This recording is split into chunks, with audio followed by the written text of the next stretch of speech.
It is not every day that you see someone challenge their boss to a job.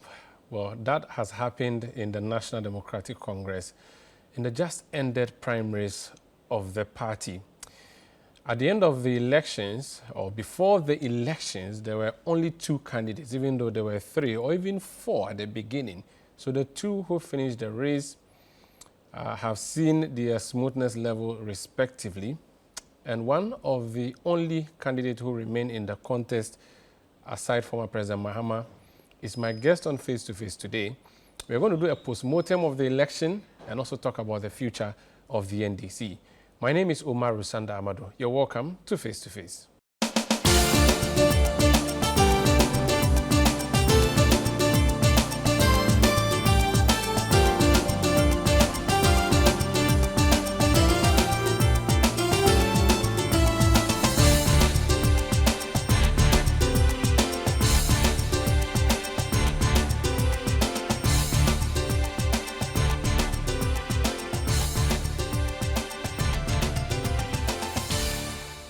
You're welcome back to Face on Citi TV. My guest is simply Kojo Bonsu.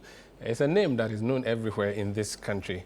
Former Kumasi mayor, immediate past NDC flag bearer hopeful. I think that's a more appropriate title. You're welcome to Face. Thank you, Mr. Sander. How are you? I'm well, yourself? I'm okay. You're wearing your NDC hat, you're white. What are you celebrating? Some victory party happening somewhere? Yeah, I'm celebrating unity in NDC. Okay. It's NDC United. We are fully united. Fully united.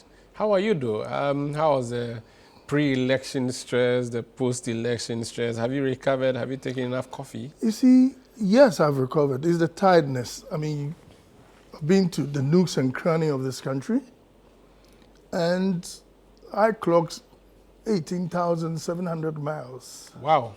Within what period? Within 42 days. What?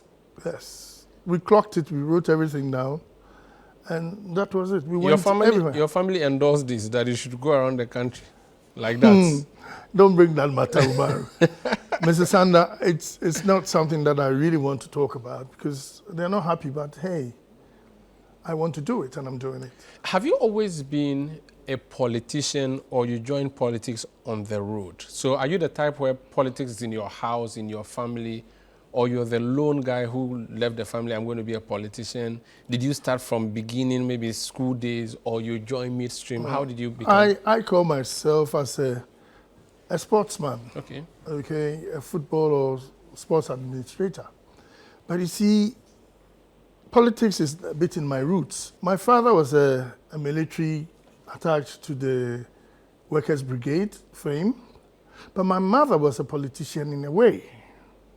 You know, Kwame Nkrumah dealt with market women in Kumasi, and my mother, as a queen mother, was part of the system that helped Kwame Nkrumah win elections. Okay. I wasn't a politician from the beginning, a businessman, doing business, but I realized that, hey, I need to do some business in politics. So I went to it, and I must thank my cousin, Nana Koneju Rawlings, and the former, and the husband, His Excellency Jerry John Rawlings, you know, who put me into the system.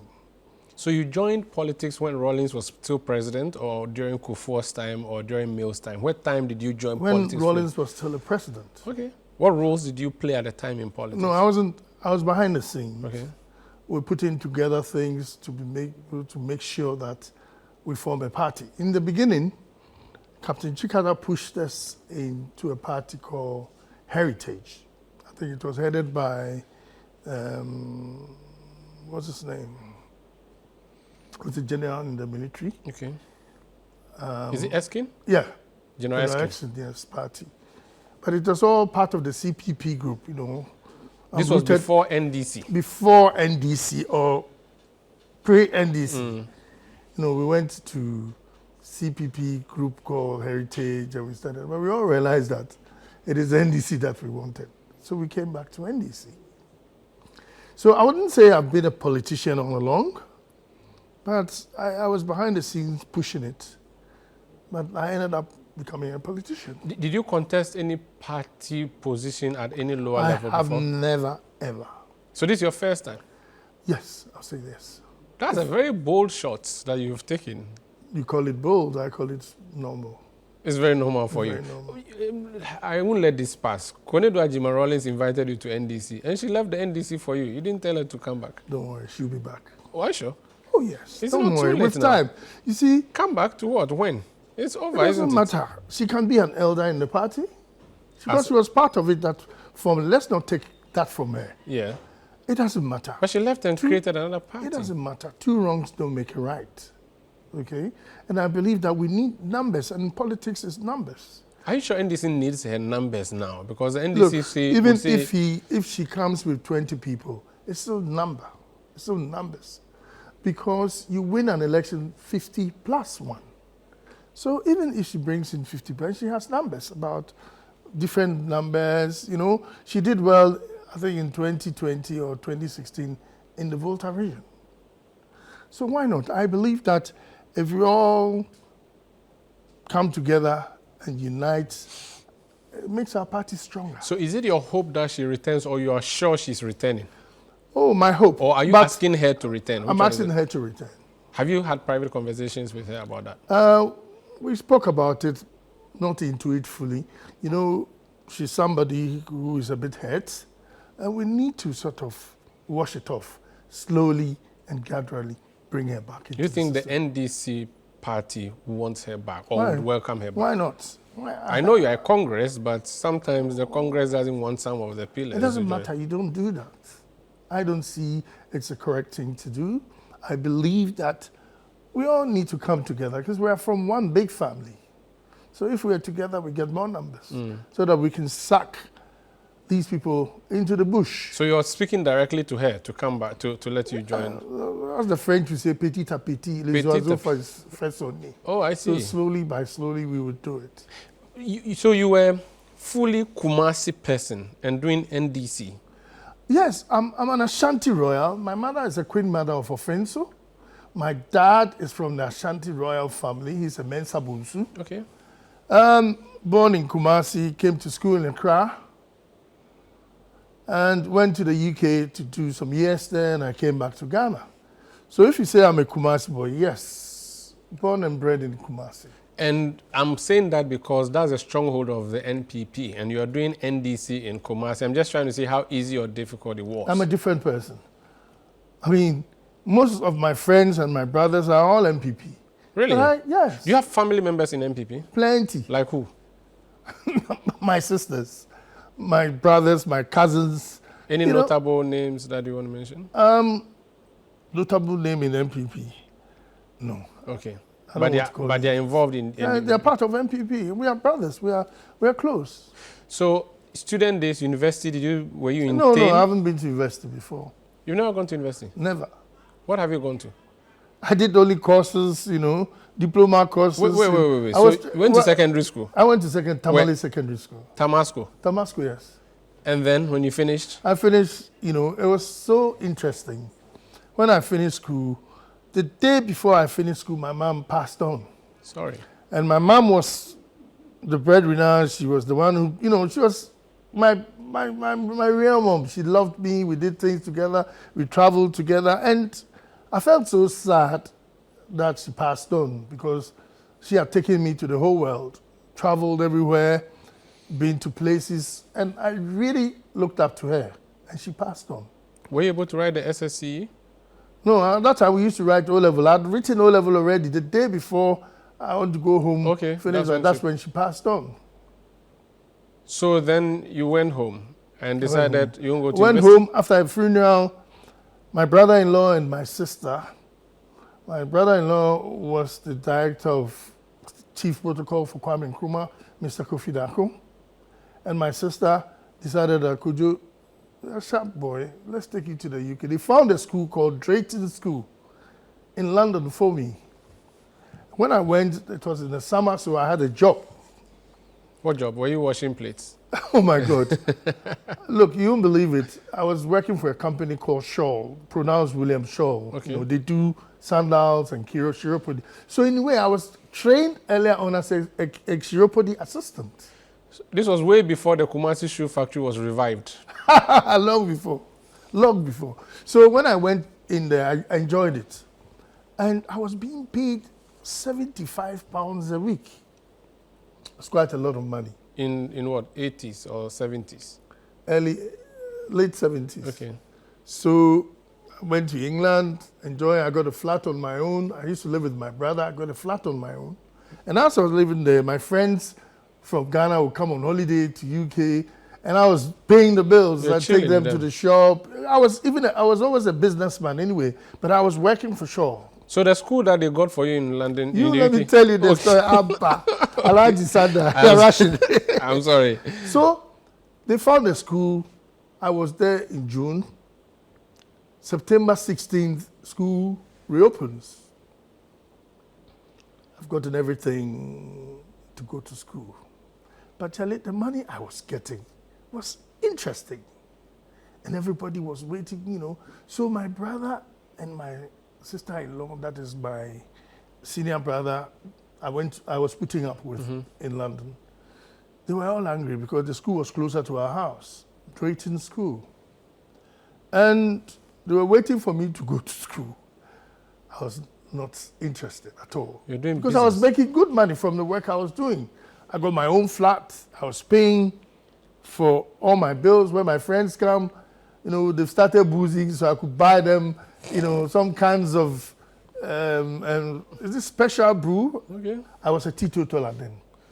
I don't know what that means. I've heard it so many times. Teetotaler means you don't take alcohol. You were innocent at the time. Not innocent, but I had never taken anything alcohol. So you were a good boy then?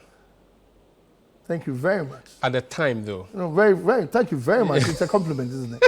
But that's history, though. I'm not saying you're a good history. boy now. I'm still a good man. I can't be sure, but let's go. Come on, okay. So the school waited 16th September. My school clothes had been bought and everything, and I started swerving. This was a university? No, it's a high school, a sixth form. Oh. Okay, so you're continuing the O-levels there. Okay. A-level, I was going to do A-level. So you're going to do A-levels, yeah. So I went to the place. One day I passed through the school. They thought I'd come, you know. Then I flipped off, went to stay at my flat. My brother didn't know where I was living. They were all school. Everybody was, you know, in England, they will look for you. Look for you, where is the guy? And I was still working. Enjoy my money. So 1 month after the thing, I think they decided not to mind me. So that is my story. That is where my university was. So the university drank water, it drank beer? Yeah, we pour cold water on it. Wow. Yes. But subsequently you did courses? Yeah, different courses. I was even trained as a chiropody assistant. So currently your highest education certificate would be what? O-level. That's all? That's all. No diploma? There's a diploma in chiropody assistance. Please, chiropody is what? Shoemaking? No, chiropody is feet. You look at your feet, you know, the corns and the bunions that you clean. Yeah, that's chiropody. That is your certificate? Yes. But I have courses like management courses. I have plenty of that.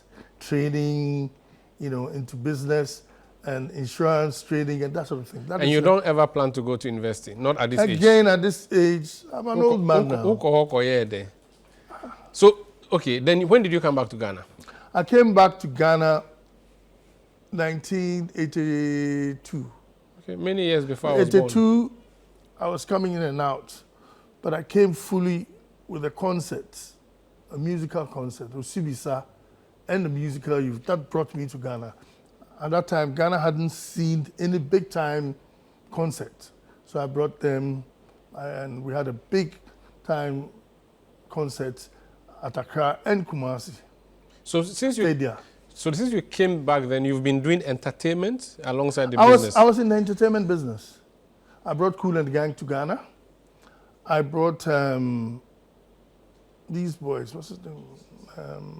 Premier Gao. Oh. They did their first video with me. No, the Francophonies. Yes, yes. You know, I'm a bit Francophone. Oh, I see. So I love The man from Congo, Kandabongo man. Oh, then I'm sure you even love Awilo Longomba. Yes, I do, and I love Kofi Olomide. What of Wara song? I don't know that one. Oh, Wara song is like that. I like that's rhythms. Then, I like the rhythm and the dance. Maybe we'll share something. Yeah, let's share the rhythm and the dance of Francophone music. I see, interesting. So this is Face to Face on Citi TV. We didn't know a history lesson. We're just having a quick conversation about the background of Kojo Bonsu, the man who dared challenge a former president to his ticket. And he has done that. He's just walking us through his life. And so we're just trying to move into his political life. So your first political appointment was Kumasi Mayor? Kumasi Mayor. No. If you say political appointments, I would say the chairman of the National Sports Council. Under whose administration? President Mills. Oh, okay. So you chaired the Sports Council? Yeah, as a chairman. Until Mahama became president? Until Mahama. Then he made you mayor in 2013? No, I was at GOIL, became a board member of GOIL, and then I rebranded GOIL as the MD. Oh, you don't change the GOIL logo? I changed the face of GOIL. From the black horse, or there used to be some black deer. Yeah, oh, it's a deer? Yeah, there's a deer. In the village, it looked like a horse. I thought it was a horse. Deer, that was stretching. Yes. And I thought it was something that was good. It's an Italian thing, you know. You removed that black deer? I removed it, yeah. We loved it. It was beautiful. No, but it brought something bad on the company, and people were not buying. They thought all their fuel was adulterated. Running away. Yes. So we thought of changing. So you are the idea behind the new GOIL? The new brand GOIL, yes. New branded GOIL. Okay. They were selling 25 million liters a month. I told them that we'll go to over 75 million, and they did. And what did you do at Sports Council that you can point to? Sports Council, I rebranded the Sports Authority. You see their logo was changed and everything. But changing logo, Keke, there's nothing. But you see, changed the mindset of the working, the attitude. Did you succeed in changing their mindset? It wasn't 100%, but I think I did something. You know, the working attitude changed, and the way they should behave as a national company, it changed. That's what I can attest to that. Talking about GOIL, anytime conversations are had about privatizing state institutions, I refer to GOIL as a success story of a state institution that is doing well. Are you against privatization of SOEs? No, I'm not against. It depends. It depends. I mean, GOIL was done about in 1972 or 71. You know, it was GOIL before. In fact, it was Agip, an Italian outfit. Then it later on became GOIL. And I think they've done well, and they've done the corporate practice very well. So I'm not against privatization, but there are certain government institutions that must be privatized. Which ones do you have in mind that you wish were privatized so that they would be better? Georg Distillery, which is, they do the alcohol, because the business is... They were recently fighting for the man who took over from in line, former Kumasi mayor. Oh, okay. What's his name? Kofi Juma. Kofi Juma. They want him to be sacked. They said that he's not helping. That's Ghana, people behave like that. But anyway, Georg should be privatized. Okay. A lot of other companies. But you don't think GOIL should be privatized? No, because it's a public company. It's a PLC. Okay, so that's some sort of privatization. That's a kind of. So it's not really state in the sense of the word. It's state-owned, but you see, they were running along like a public limited company. So I think it's going well. So but the government still collects coupons or gives coupons to... Government rather buy coupons. Is that not a problem? It's not an issue. If government has 51% shares and they want to use part of their 51% shares buying coupons, it's entirely their business. And the company GOIL makes money. If they are making money... So the government taking coupons, sending vehicles to Castle to go and load fuel from the... that is not what I know. You see, Castle or Flagstaff House take fuel. Yes. Okay, they take fuel, they pay for. Okay. So the tankers will go there and fill, and they pay. Only that maybe they get some leeway of paying 2-3 months later. Okay. But they pay. That's not pulling the company down. I mean, you have not been there for a while now, so it will not be fair to you asking about that. My time, I made sure government paid. Okay. If you don't, we would, especially with the police, just lock it a bit. And they come for you. They start coming for you. Tell them, look, we are broke. We need the money. So it's... But years back, it wasn't like that. They'll take and they won't pay. So I came up with a plan that if you don't pay, you don't get. Do you think we should have a national airline? Yes. I'd have loved to run it. Really? Yes. Make a proposal to the Ministry of, I don't know if there's still Ministry of Aviation, but make a proposal to Nana Dankwa Akufo-Addo, the president, and see. Maybe if the SkyTrain fails... When he has 1 year, 3 months left. So you won't do it now. This is Face to Face on Citi TV. My name is Umaru Sandamad. My guest is Kojo Bonsu. He just came out of a contest in the NDC presidential primary. So when we come back, we'll talk more on that.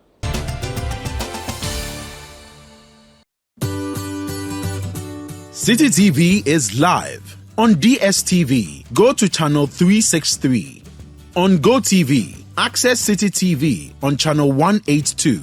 On a digital TV, please press the menu button on the remote control and run a new search on your TV. Take note that without an antenna, you cannot access Citi TV on your television. Citi TV can be accessed on a free-to-air digital box like the GoTV and StarTimes box. Citi TV, it's your world.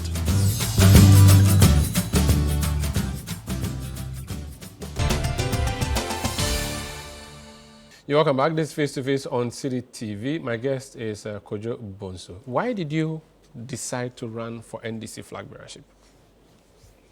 One, I think I've seen how Ghana behaves. I mean, if I say Ghana behaves, how things go on in Ghana.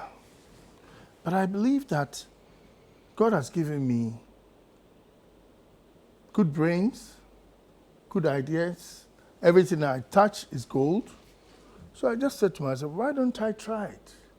Especially when I became the mayor of Kumasi. I realized that serving the people is part of my being. So I decided to say, look, let me think about it seriously, because the way I've been able to successfully handle Kumasi, I think I can successfully handle Ghana. Were you really successful in handling Kumasi? 100% successful. Your exit? Oh, exits, yes. It was a political ploy, but hey, I see it as success. You were terminated, weren't you? I wasn't terminated, I resigned. It's the same thing? No. You left There's midway. difference, Umaru. Maybe you were forced to jump off. No, I wasn't forced. I decided... told nicely that, Charlie, I'm not doing well, you're incompetent, by resign. No. Please find out. Go do research. I think about a couple of weeks ago, I had an interview in Kumasi, and everybody called and praised me what I've done in Kumasi. What have you done? I know the Ratri. Ratri. Do you know how the Dubai was built, the KJTR? I built KJTR. You were the mayor? Yes. I built it. Built it how? It was a national government project. It's a policy, yes, but I led the building. Okay. And it has been bent down like 3 times or 4 times. No, bent down is the behavior of the people. Are you sure? Oh, maybe yes. It is the track record of the builder. You built the builder is a firm from... No, I'm referring to you as a builder. You put up something that has bent... Well, it has bent 3 times, so it speaks to the competence of the building. The thing is that it is the people. You don't have to sell cyanide or sell whatever, and they sell in the market. Things that are highly inflammable. They say it was issues of wiring and other matters that came up. Come on. The company that built the market is we did a lot of research on them, and they're very good. So you did KTR, the Ratri... Aswasi market? The Ratri, for a moment. The Ratri, do you know what the state is now? I think they say it's dilapidated or it's broken. I haven't been there. You haven't been there? Mukwaba. So I don't pop my nose or go into where I've been before, because it's a government thing. As of the time you were leaving, was it viable? Fantastic, viable project. Are you sure it was not a white elephant? No. We had paid off the cost of building it when I was leaving. And people were patronizing it? Even they still patronize it. Go there on a Eid day or go there on a Boxing day. Joy FM does, a lot of programs there. It's a viable project. And you mentioned Aswasi Market. Aswasi Market, Atonsu Market, Tafu Market, roads in Kumasi, Prempa Assembly Hall, rehabilitation, new design, a whole lot of things. And I see it as a success to my credit. Okay. Did the president give you a clear mandate that, this is what I want you to do for me in Kumasi? Could it be a political thing that he wants NDC to win more votes and then maybe your background coming from the area they wanted you?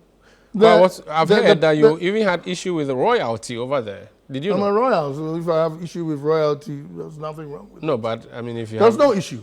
You see, let me tell you The something. royal kingdom over there was happy with your work and your presence? Very, very happy with me. It was a There was no fallout? There's no fallout.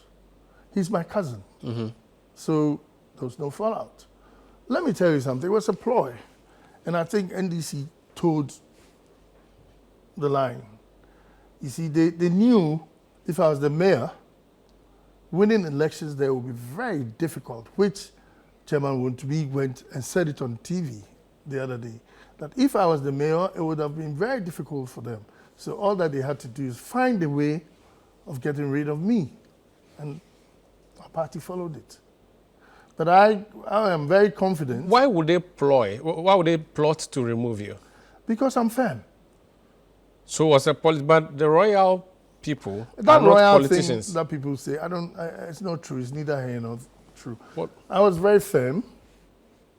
A mayor who insisted on what is right for the city. And if you go against it, some people think because you're doing your work, if Umaru was doing his work well in Ghana, they say they need Saudi, Umbuadie, or this or So you were seen as disrespectful. In a way. Was there a clash between political authority and traditional authority when you were mayor? I wouldn't call it a clash, but they couldn't distinguish it because it was my work. Were you trying to be more powerful than the king? It's impossible because I'm a royal and I know the power of Otumfo. Were you not? And I understand what it's all about. So you're not paying homage, maybe? I pay me homage. I used to see him every Tuesday and every Thursday afternoon. So what did you do Mind wrong? you, he's my first cousin. Okay. He's my first cousin. So why was there a rumor that he didn't want you as mayor? It's not true. People just say whatever they want. I was very firm. Okay, then why did you leave the Yeah, Kumasi because you assembly see, then? let me give you an example. A fish in water. If the water around, that the fish swims in, decides to drain, the fish will be alone. Are you getting the point? It will be dead, not It will alone. be dead and alone. So Otumfo kept quiet about it. He didn't want to because the people who were serving him were the people who were planning that. So he kept quiet because they were the people serving him. So that was the whole secret. And what was the reaction from the NDC government and NDC party? Oh, they did their part. They tried to go and salvage the situation, but it didn't happen. So I realized that, look, and we had, I think, 6 months to elections. So I decided to resign. Did you tell the president before resigning or you just sent him a letter? I spoke to him that, President, I want to resign. He told me to wait. They are working on it. But the way it was going, it was becoming very difficult. So I wrote a resignation. So you disobeyed the president? I didn't. No way. But I thought it would be more comfortable for NDC because I didn't want a situation where being very firm or very stubborn on that situation, they would say Kojo Bonsu had created a problem and NDC couldn't win the elections. So I decided to bow so that things would go right. Was John Mahama unhappy with you for that? He wasn't unhappy, but he told me, okay, let's look at it and plan it. Has he forgiven you? Oh, if you say forgiving me, was there a problem that he forgives me or not? Was that the beginning of the rift between you and him? No, there's no rift. There's no rift? There's no rift. Are you two on talking terms? Very. You chat on WhatsApp? No, come on. Yeah. Mr. President, we don't do that. Oh, how? No, we don't. He's on WhatsApp. You're also on WhatsApp. Do you chat on WhatsApp with him?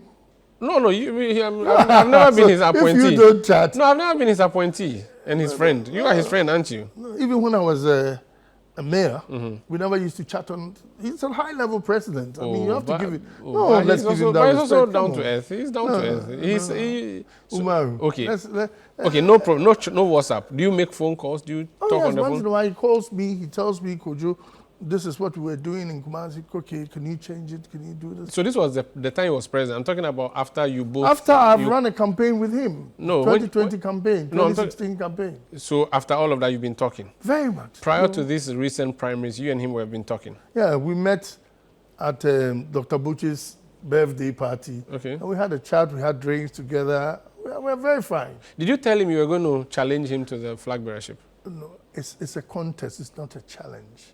You challenged him? Okay, that's maybe your way of using it.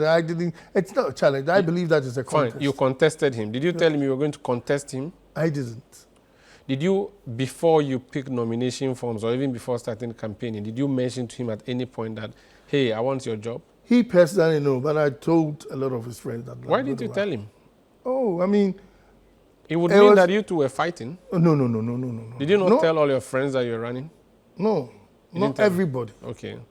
But I think it was something that we just doing. Did you tell Nana Konado Rawlings you wanted to run against John Mahama? No, I didn't. Why didn't you tell her? Oh. She would have advised you. She has a history of running against a sitting president and she got 3%. I think this made democracy in our party very strong. So I think it was something that was good for the party. Were you running seriously to win? Come on. Omari, what kind of question is this? It's a very fair question. Yeah, if I paid 550,000 Ghana cedis, what would you think? Maybe it was a ploy. A ploy to do what? Maybe the MPP sent you to go and destabilize. MPP? Over my dead body. I can't believe you just did this. You can't believe it. What's your Nigerian connection? I have a lot of Nigerian friends. Because of the way you did the Tofia Kwan. I didn't see that coming. You see, the thing is that I'm an NDC, true and true. So why would NPP, even if you gave me 10 billion, I wouldn't take that money and come and fight in NDC. But did you believe that you were qualified to lead the NDC at the time you ran? I'm fully qualified. You believed in your heart of hearts? Heart of hearts, yes, true. And when you were going to the election, you believed that over 100,000 NDC delegates would choose you over John Mahama? 349,000 delegates. You believed they would choose you over John Mahama? And over Dr. Kwabena Dufo, whose signature has been on our money for many years. To be honest with you, I didn't believe that I could beat Mahama from the onset, but I was trying. That maybe people would change their mind and vote for me. What did he do wrong for which reason people would change their mind and come to you? Democracy, la. It cannot just be democracy. Democracy. There must be a contest. No, they say if it's not broken, you don't fix it. So Mahama must have been broken. That's why you wanted to. So your idea is that let's allow His Excellency Mahama to go alone, so that no contest. No, it's not my idea. I'm just asking. Your idea. No. So then let's not talk about it because my question is it makes the party stronger. Yes. It makes the party. People believe that NDC has democracy. So did the NDC pay you to go and make it stronger by contesting? They did it, but I'm a member of the NDC, so I have to make it stronger. So you thought that this was your contribution to making the NDC stronger? Yes. Okay, but you see, my point is that this guy has done it before. He's been president for 4 years and is it 3 months or 5 months? The NDC members say that he's their best bet. He has a track record and all of that. He is a guy they will put forward. After he's done with his term, anybody else could come. Did that memo not get to you? It got to me. And you rejected it? At the end of the day, we have elected him. Mm-hmm. It has come to prove that he's the winner. So let's go with him. We are all supporting him. Are you sure you've not made yourself unpopular among the Mahama NDC squad by doing what you did? Come on. I haven't done that. All I know is I've rather brought democracy. True, everybody will see that the party is a strong party. Do you not think that you wasted so much money in an internal election when you could have used those resources for the bigger election if you were really sure that you were not going to win? If I hadn't contested His Excellency, what would have happened? There would have been no primaries. No primaries, and we wouldn't know the problems down there. There are some areas that he wouldn't have gone. But because of this competition, he went everywhere. He went to places, Sabsugu, Tatale, Tripoli, all those places he went. Normally he would just go on the face. But now he's been everywhere. It's going to help him in the 2024 elections. That's how I see it. What about Dr. Kwabena Dufo? What was your relationship with him in the race? He's my senior man. I respect him for all that he's done in life. I don't have a problem with him. He has his own way of doing things, and he's right, whatever he did. Did you two speak about the contest, you and him? If you say speak, we spoke about why he's going or why I'm going? Yeah, or let's decide, let's come together and remove this guy. No. We would have come together, we would have merged. You didn't have a plot like that? No, we didn't have a plot. But you two are friends, are you? Or you no, just he's talk? my senior brother. He's I respect him a lot. Okay, so you speak. What do you make of his last-minute withdrawal? I wouldn't want to go into that because it was his personal decision, and I don't really know what really made him withdraw. So I cannot make any emphatic points about that. Did you agree with his issues with the photo album? I did, but not with court. You didn't think you should go to court? Yeah. Why not? It was an internal matter that I think we could have solved. You see... The courts will strengthen democracy. Sorry. The courts will strengthen democracy. Going to the court for an internal matter would make democracy I don't stronger. think so, because it was an issue that wasn't that serious. It was serious. It was serious, but I think we could have done it. We could have sorted it. I was part of it. I saw the problem, and I knew that we were going to solve, even though it was not solved. But you see, he could have gone to court 2 months earlier. But if you go to court last minute, people would think that you have some kind of plan to derail a lot of things. And that was where the issue is. But whatever happened, he was totally right. The register was not correct. Bad names, double names, quadruple names, and everywhere. But I believe that it could have been sorted at home. Before you went to the elections on Saturday, did you have a full complement of all NDC members who were going to vote in a register? I didn't. You didn't have a list of all NDC voters? No. How about the photo album? I didn't. I had a pen drive, and the pen drive... I hope it was not corrupt pen drive, but continue. It wasn't corrupt. Okay. Anyway. But my IT department told me that, Charlie, we have too many issues. And it's not the last minute that we have committed people from outside, and also it was a parliamentary thing. It's not that last minute that you're going to fight the status quo. Did you not get this list long before? So who were you campaigning to? Because you were supposed to have been campaigning to a targeted group. If you didn't have the list, how were you campaigning? I didn't have to. What I did was I was going to the bottom.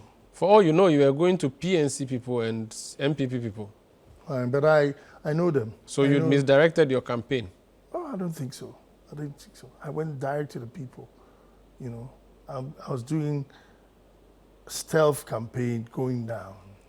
But if you didn't have a data for the election, why were you going to the election? You went into the election blind. No, you see, we have branches in every constituency. So I was going to the branches, and that is where what I was doing. Because if we waited for the register or the album, it would have been too late. Because within 42 days, I had to travel all over the country. Now, I got a pen drive 1 week to the time. So how would I have campaigned? So I relied on the register locally. Did you write formally to the party at any point, given your observations that you thought should be fixed in relation to the album and the register, like Dr. Kwabena Dufo did? I wrote, but when I realized Dr. Dufo has written to them, I didn't want to also enforce it. When he withdrew, why didn't you withdraw? Withdraw? No, because I had a plan and a way of doing my things. So I was going stealth down to the people in our branches. Did you vote on that day? Yeah, I voted. Where? Kumasi, Subing. What time?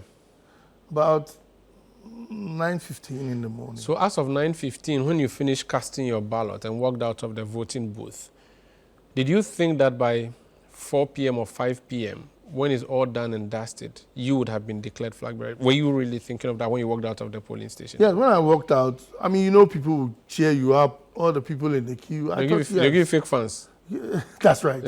but still, I've done this many times, following President Mills, President Mahama, so I know how the people behave.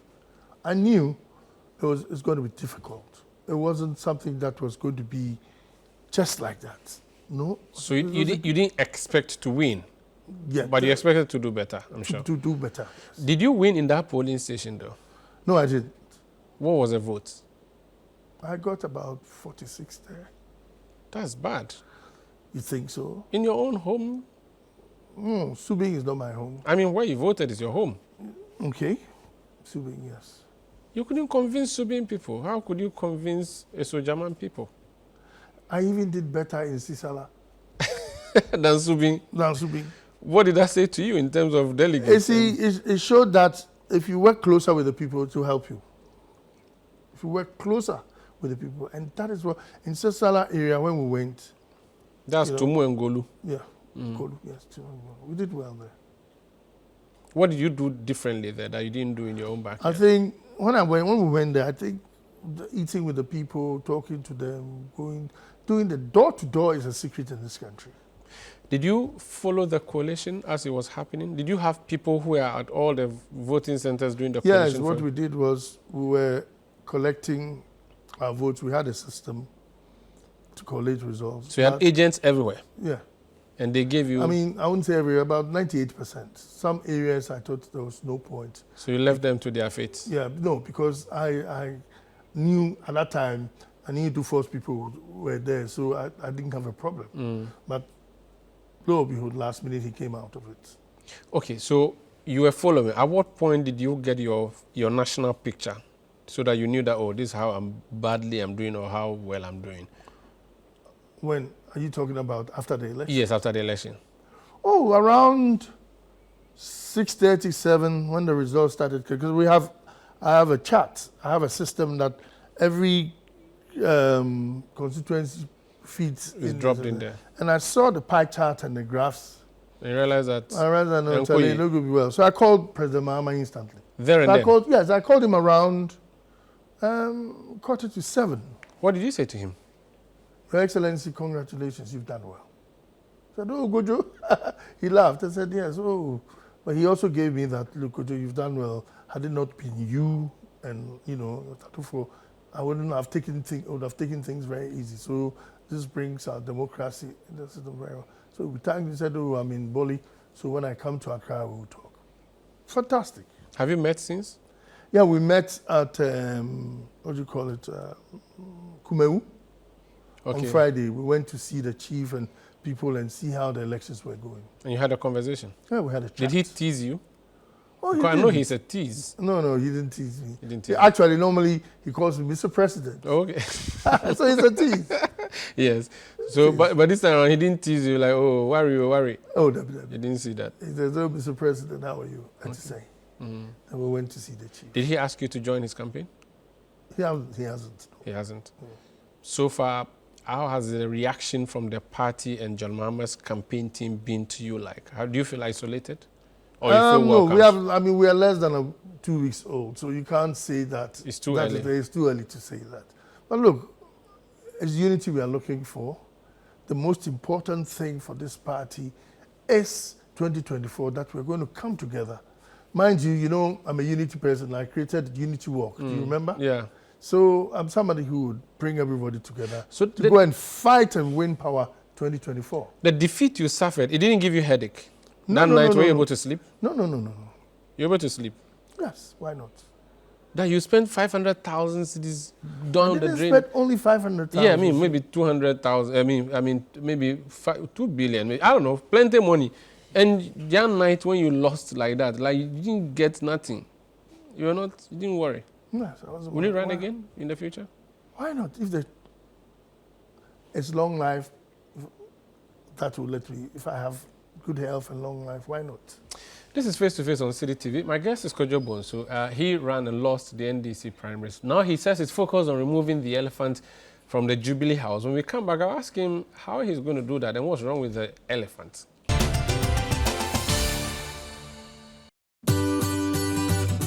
Citi TV is live on DSTV. Go to channel 363. On GoTV, access Citi TV on channel 182. On a digital TV, please press the menu button on the remote control and run a new search on your TV. Take note that without an antenna, you cannot access Citi TV on your television. Citi TV can be accessed on a free-to-air digital box like the GoTV and StarTimes box. Citi TV, it's your world.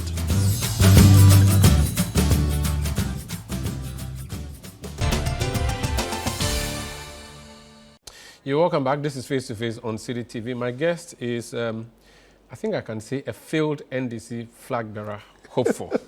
I think that's not offensive, is it? You've told me you're tough. You've lost that much money. That night you're able to sleep. So, I mean, I can't throw anything at you and you'll survive. Did you even have a dream that night? You'd had a dream, I'm sure?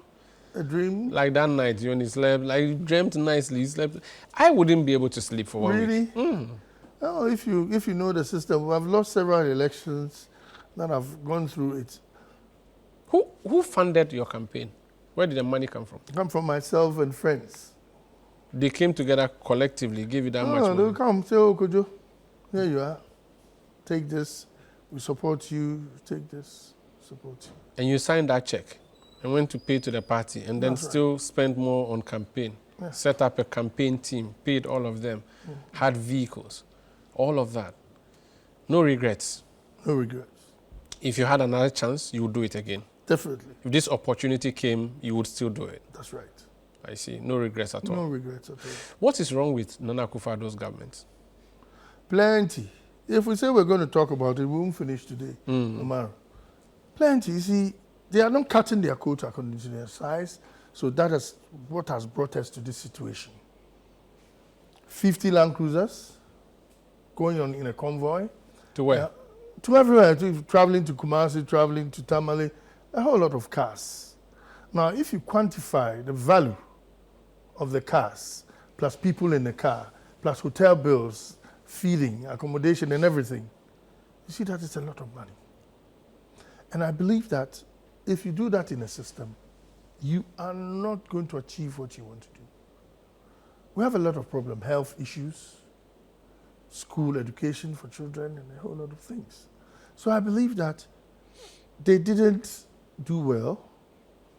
Those problems were still there when you and former President Mahama converged in Menchia and danced to Yentiobia. Or you've forgotten?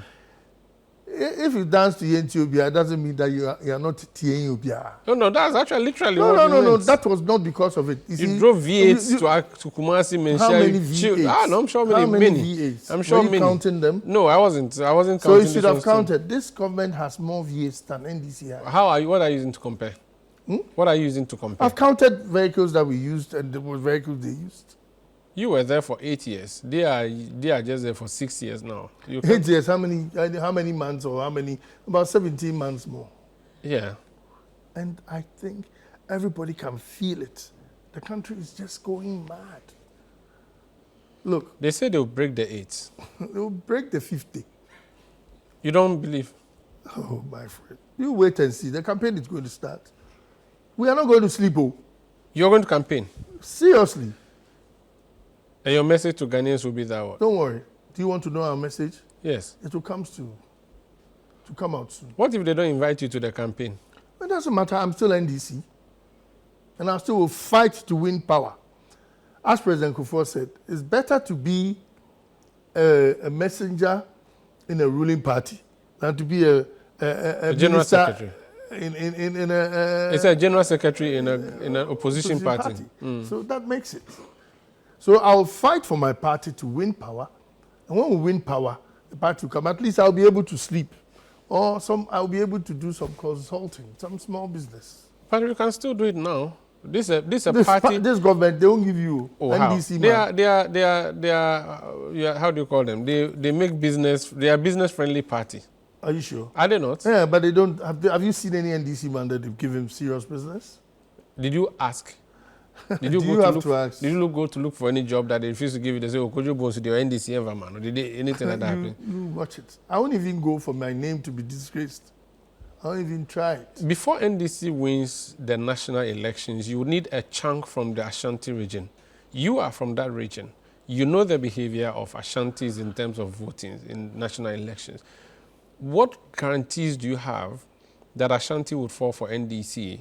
Not completely, but significantly. Omar, we're going for a fight. We're going for a contest. You want me to tell you my plan? But I can assure you that I'm going to work seriously to get the votes for NDC to win power. Because the question would be, you couldn't get a vote for yourself. Are you sure that it doesn't matter. You see, let me tell you, even within the MPP, they are all praying that Kojo Bonsu do nya yebeto amano. You see, like as you said earlier, I have family, I have friends, I have relationship, who all think that this is Kojo Bonsu's time. Fine, I didn't get it. His Excellency Mahama has gotten it. We are going to support him and fight to get the power with him. If Mahama wins and gives you... He's won. No, the national elections. Yes. If he wins and gives you Kumasi mayor again, would you accept? No. What position would you want him to give you? I cannot say it because he is the one who's going to control it. Whatever he gives me, I'm ready to serve the country. So you will serve in his government again? Why not? If he invites me, why not? Because you want to build a nation. If Akufo-Addo invites you to serve in his government, will you accept? Oh, come on. You won't do it? 1 month, 17 months left government to come and serve. You don't want to do you don't want to do injury time? No. I don't want to be part of the mess. Dr. Baumia and Alan Chamanti, who are you afraid of the most? None of them. Baumia was my junior in school. Tamasco? Tamasco. Alan is my senior. I'm not scared of any of them. If any of them won and asked you to come and be their running mate or work with them in the MP, will you cross carpet? How? You will not do that. I won't do that. It's not right. It's not good. Because you want to become a vice president, you cross carpet. That will show the kind of person you are. And I'm not ready for that. Kojo Bonsu, failed NDC presidential aspirant. Thank you for joining us on Face to Face. Thank you for having me. Viewers, thank you for listening to all that I have to tell you. Thank you. My name is Umaru Sandamado. This has been Face to Face on Citi TV. Thank you. Keep watching Citi TV. It's your world.